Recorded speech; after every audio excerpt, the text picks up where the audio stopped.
Hello everyone, welcome back to my channel. First of all, thank you so much to everyone जिन्होंने भी मेरे को congratulation wish किया।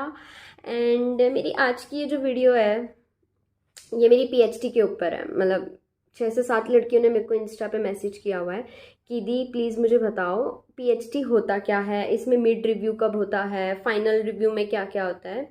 तो गर्ल्स पीएचडी कुछ नहीं होती, इसमें सिर्फ आपकी कम्युनिकेशन ही इम्प्रूव करता है।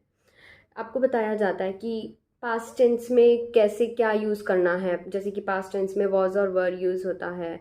तो आपको ये सब आपका ग्रामर जो है वो ब्रश अप करेंगे, क्योंकि ग्रामर हम बचपन से पढ़ते आ रहे हैं, बट स्टिल हमें उन चीज़ों से वो लोग हैबिचुअल करवाएंगे। ठीक है, तो ये होता है पीएचडी में। और मेरे टाइम पे ये रूल था कि 11 डेज़ के बाद मेरा मतलब मेरी पीएचडी स्टार्ट हुई थी 19 को, तो 19 से 11 डेज़ मेरे हुए थे 1 तारीख को।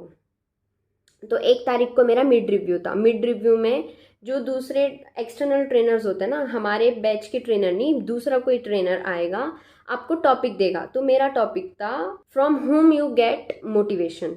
तो उस पर मेरे को बोलना था और ग्रामर मतलब उनको ग्रामर देखना था कि भाई इसने 11 दिन में क्या क्या मतलब इम्प्रूव किया है।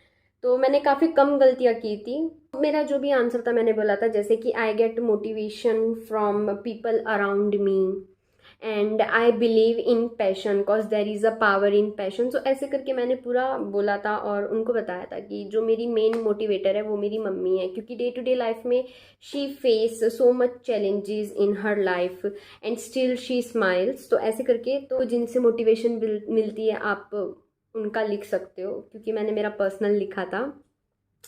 उसके बाद फिर मेरा फाइनल रिव्यू को लेके हमारा स्टार्ट हुआ था। तो हमको डेली बेसिस पे एक्टिविटी देते थे कि आपको ये इतने क्वेश्चंस पे आपको लिखना है अपने हिसाब से, और फिर उसको आपको बोलना है, देख के नहीं बोलना होता।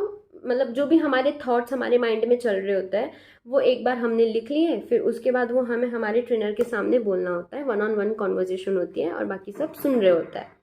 सर हमको पूछेंगे that was your answer for this particular question. उसके बाद ये हो गया। अब यही चलता है बस। मिड रिव्यू के बाद ना आपको सिर्फ एक्टिविटीज़ दी जाएगी, जैसे कि हार्ड वर्क या स्मार्ट वर्क, या फिर आपका ऑनेस्टी या फिर लॉयल्टी, ये सब थे। एंड और भी बहुत सारे बेसिक क्वेश्चन होते हैं ना। मतलब जनरली आपके क्वेश्चंस ऐसे होंगे जहाँ पे आपका पास्ट, प्रेजेंट और जो कि आने वाला फ्यूचर है वो, ये तीनों चीज़ के ऊपर बेस होंगे। या तो आपको पूछा जाएगा पास्ट पे, या तो आपको पूछा जाएगा प्रेजेंट पे, या तो आपको पूछा जाएगा फ्यूचर पे। ठीक है, इन 3 के अलावा आपको मतलब इनके ही रिलेटेड आपको क्वेश्चन पूछेंगे। या तो पूछेंगे आपने कल क्या किया था, या आपको पूछेंगे आप आने वाले वीकेंड पे क्या करोगे, और या तो आपको पूछेंगे आपका आज का दिन कैसा गया। तो ये तीनों टाइप के क्वेश्चन मैंने आपको बता दिए। उसके बाद फिर ना आपका फाइनल रिव्यू होगा। अब फाइनल रिव्यू में आपको स्लॉट्स में बुलाया जाएगा। जैसे कि ना मैं हमें बोला था सुबह 7, मतलब हमको प्रायर इन्फॉर्म कर दिया था कि आपका कल फाइनल रिव्यू है और ये आपका रिव्यू लेने वाला है। और हमको सिर्फ इन्फॉर्म कर दिया था कि ना आपको 7 बजे रेडी रहना है, आपका रिव्यू होगा। तो सुबह हम 7 बजे रेडी हो गए। सो बैच इंस्ट्रक्टर थे, उन्होंने बोला अदिति और जो भी मेरे बाकी के साथ की 4 लड़कियाँ थी, तो हम 5 के ग्रुप में गए थे। ठीक है, हमने वो लिंक पे गए और वहाँ पे हमने ज्वाइन किया। एंड देन वहाँ पे हमको लॉबी में रखा था, वेटिंग रूम में रखा था, और 1 बाय 1 सबका ले रहे थे। तो मैं 4th पर्सन थी जाने वाली। तो मेरे को बहुत ऐसे ऐसे हो रहा था कि क्या होगा क्या होगा। मेरे दोस्त जिनका हो गया था वो बोल रहे थे 7 मिस्टेक आई, 13 मिस्टेक आई, फिर 11 मिस्टेक आई। तो मेरे को डर लग रहा था कि मेरा क्या होगा, ये लोग कितनी मिस्टेक आ रही है। फिर मेरा चांस आया, मैं 4th नंबर पे गई। तो उन्होंने मेरे को पूछा, काफ़ी क्वेश्चन पूछे थे उन्होंने मेरे को, दैट आपके एजुकेशन बैकग्राउंड के बारे में बताओ, आपकी मम्मा की पापा की एज बताओ, आपकी मम्मा क्या करती है और पापा क्या करता है वो बताओ, एंड अगर मैं आपको चेन्नई बेस दूँ तो आप फ्लेक्सिबल हो उसके लिए। तो मैंने बोला था हाँ मैं फ्लेक्सिबल हूँ। अब मैंने ये तो बोल दिया मैं हूँ। फिर उन्होंने मेरे को पूछा था कि अगर ठीक है ये बताओ आप वहाँ पे एडजस्ट कैसे करोगे, क्योंकि आप मुंबई के रहने वाले हो, born and has been raised in Mumbai only. और फिर आप अचानक से चेन्नई में कैसे एडजस्ट करोगे? तो मैंने बोला था I will try my best to adjust there and I will try to adapt their culture and religion, and मैं उनके साथ मिक्सअप होंगी, मैं कोशिश करूँगी कि मैं भी वही सारी हैबिट्स के आदत डाल दूँ, ठीक है। तो ऐसे करके मैंने आंसर दिया था और मेरी मिस्टेक निकली थी 11। रिज़ल्ट आया, सबका अनाउंस हुआ, तो हम 11 लड़कियां री रिव्यू में गई थी, मैं और मेरी फ्रेंड्स थी, हम लोग री रिव्यू में गए थे और हमको 2 हफ्ते का टाइम दिया गया था कि अभी 2 हफ्ते बाद आपका फिर से री रिव्यू होगा। इसको बोलते हैं री रिव्यू, मतलब फाइनल के बाद आपको एक और चांस दिया जाएगा। इस चांस में क्या हुआ, मतलब हमें ना सेल्फ स्टडी करनी थी और मेरे बैच के जो इंस्ट्रक्टर थे वो बहुत अच्छे थे। वो कभी कभी हमसे कांटेक्ट करते थे, हमको बताते थे कोई डाउट है तो हमें बताओ, वो ग्रुप में मैसेज डालते थे। तो उन्होंने काफ़ी फिर उस टाइम पे भी हमारी हेल्प की। जब हमारा री रिव्यू का दिन आया फिर से हमें ऐसे हार्ट बीट स्टार्ट हो गई एकदम फास्ट। हमारा वो 11 लड़कियों का था ना, उसमें पार्टीशन कर दिया था इन्होंने, 6 लड़कियों का और 5 लड़कियों का। तो जो पहला ग्रुप था वो 5 का था और जो दूसरा ग्रुप था वो 6 का था। तो बाकी के जो 6 लोग थे वो अपना कैमरा और माइक बंद रखेंगे और ये 5 लोग ऑन रखेंगे और इनकी ना उनको टॉपिक दिया था कि आपकी लाइफ की बिगेस्ट अचीवमेंट क्या है वो बताओ। है, अब इनको पूछ रहे हैं, मुझे मिल गया टाइम प्रिपेयर करने का कि मेरे को क्या बोलना है। फिर मैं फटाफट सोचने लगी, तो मैंने उस पर आंसर बनाया। सब लड़कियों का हो गया, मैम ने सबको बोला ठीक है मैं बताती हूँ रिजल्ट बाद में। सबका जो भी फीडबैक था, मतलब फीडबैक तो क्या ही था, लड़कियों ने 1 या 2 ही मिस्टेक की थी। कोई ज़्यादा तेज़ बोल रहा था तो किसी ने प्रोनाउंसिएशन गलत कर दिया था, यही था। फिर आया हमारा टर्न, तो मैं एकदम ऐसे बैठी थी, अब मुझसे पूछो मेरा हो चुका है, मैंने प्रिपेयर कर लिया। फिर मैम ने हमसे पूछा कि अगर आप किसी को मोटिवेट करना चाहो तो आप कैसे मोटिवेट करोगे, how you will motivate that person. तो फिर भाई मैं हमको 2 मिनट का टाइम दिया प्रिपेयर करने का, उनको भी दिया था हमको भी दिया। फिर मैं बोला यार ये क्या हो गया मैंने तो कोई और पे किया था।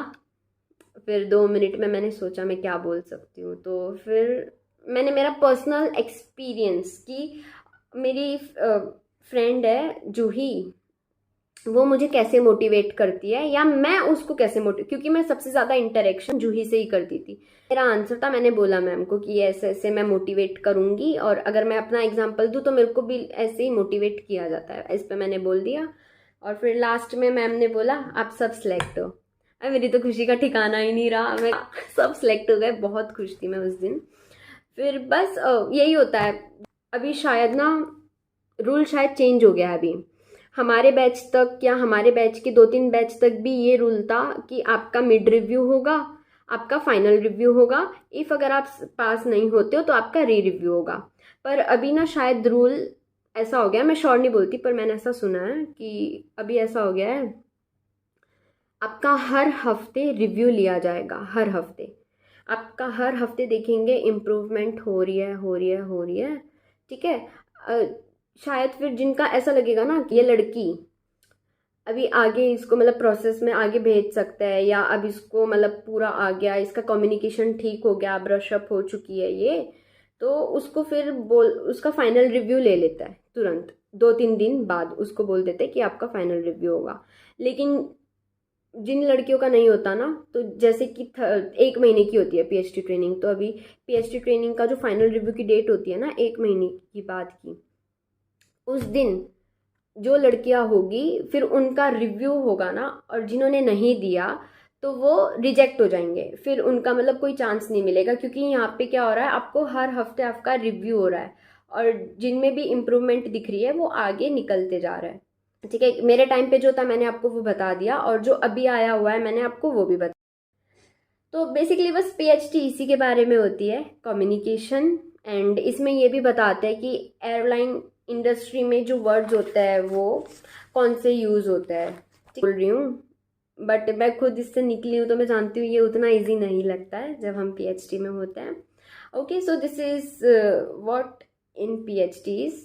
पहले जो रूल्स एंड रेगुलेशंस थे वो ये थे, मिड रिव्यू होगा, फाइनल रिव्यू होगा, अगर पास होते हैं तो ठीक है, नहीं होता है तो तीसरा चांस दिया जाएगा 2 हफ्ते बाद।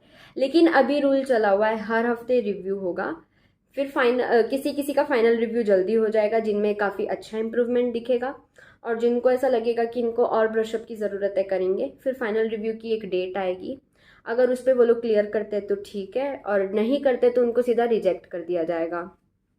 So don't worry girls, PhD में ना 99.9% सब क्लियर कर लेता है।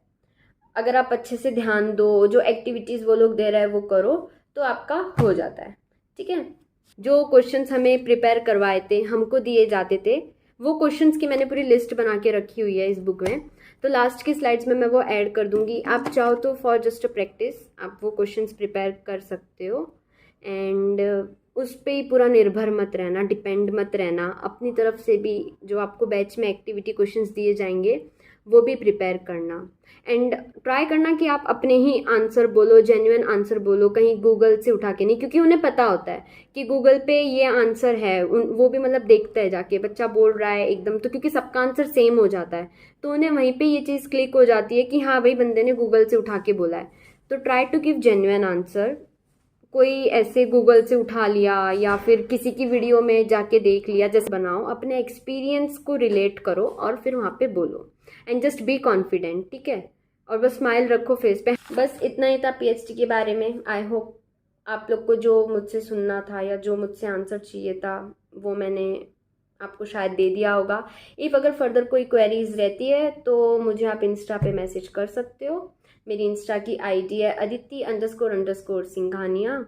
That's it for today. I hope आपका जो भी कन्फ्यूजन था क्लियर हो गया होगा, एंड मिलते हैं नेक्स्ट वीडियो में। तब तक के लिए बाय बाय।